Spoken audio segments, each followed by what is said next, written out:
It's throwback to GP 2016 time, so let's analyze the questions for points and examples you can raise if these issues come out again. Countries experiencing conflict should be left to sort out their own problems. How far do you agree?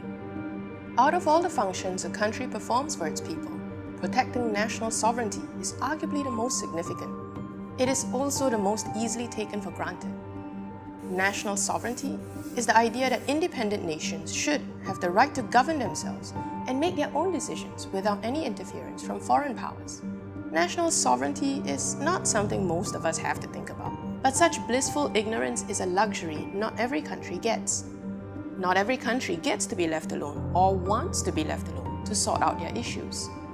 In this particular question, that phrase, experiencing conflict, sets a real-life country context that challenges our ideals about national sovereignty.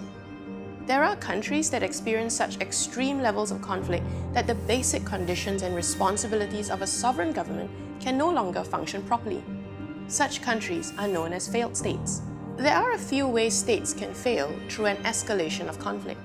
Sometimes it's a case of civil war or a sudden military coup, as was seen in Nigeria throughout the 1960s to 1990s. But sometimes it's a crisis that happens in authoritarian states as they struggle to reform or find new successors, and that's what led to the collapse of the Soviet Union under Gorbachev in the 1990s. Sometimes it's a boiling pot of local ethnic and religious conflicts mixed with regional guerrilla rebellions, and that's what we see today in Syria, Iraq, and Afghanistan. There are two important factors for any state to maintain sovereignty: effectiveness and legitimacy. Effectiveness means the capability to carry out state functions, such as providing security, controlling the physical territory, collecting taxes, or even just providing basic public services. Legitimacy means having the support of important groups of the population so that collective decisions can be made for the people. So, in the case of failed states or states in the process of failing, the country actually is unable to sort out their own problems without some outside assistance.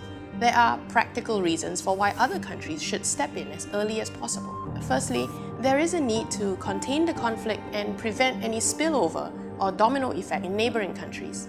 The collapse of one country can destabilize the neighboring region. This is a particular problem when the violence in the country next door has links to religious and ethnic politics within your own country. In the Middle East, for example, civil wars in Iraq, Libya, Syria, and Yemen are causing neighboring countries to see growing conflict within their own boundaries. So in the interest of their own domestic stability, neighboring countries like Saudi Arabia will intervene through providing military help, funds, intelligence, aid, or more. Secondly, the longer wars last, the more the problems get to mutate. There is a need to prevent such unpredictable side effects from impacting distant countries as well. This is best exemplified by the Middle Eastern refugee crisis that has now become Europe's problem. Syrians currently make up around 40% of the people seeking asylum in Europe.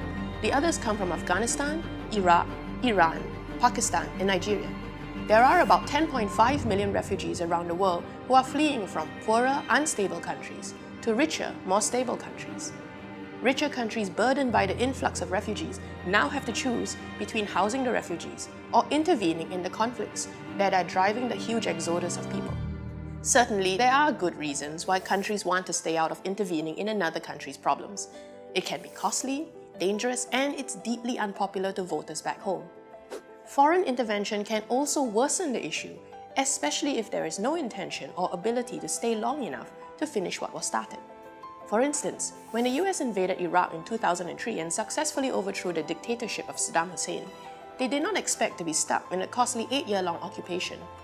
When it finally withdrew its troops in 2011, it left behind a shaky state that eventually led to the rise of ISIS. Nevertheless, despite the high cost, some of us may believe there is still a moral imperative for the strong to help the weak.